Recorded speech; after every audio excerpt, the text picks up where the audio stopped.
Aunty বাদাম লাগবে নাকি? এই এদিকে এসো। কোন দিক থেকে আমাকে আন্টি মনে হয়? হ্যাঁ তোমার? সরি, ভুল করে বলে ফেলেছি। কতই বা বয়স আমার? খুব বেশি হলে 23-24। ইয়ে মানে আপনার মাথায় দুইটা পাকা চুল দেখা আমি কনফিউজ হয়ে গেছি। সরি আপা। চুলের কথা আর কি বলবো, চুল তো পেকেছে বাতাসে। আরে হ, চুল তো আজকাল বাতাসেই পেকে যায়। আমার মাথায় 10-12টা পাকা চুল আছে। ফোন এসেছে।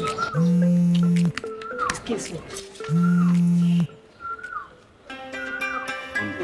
তোর ঝামেলা তুই সামলা, আমি এর বেশি রিস্ক নিতে পারবো না। এই তুমি ওকে কানে কানে কি বলছিলে? ইয়ে মানে ভাই ভাই বাদাম খাবে কিনা সেটা জিজ্ঞেস করতেছিলাম। খাবো না বলছি, খাবো না। তো এই কথা আবার কানে কানে বলার কি আছে?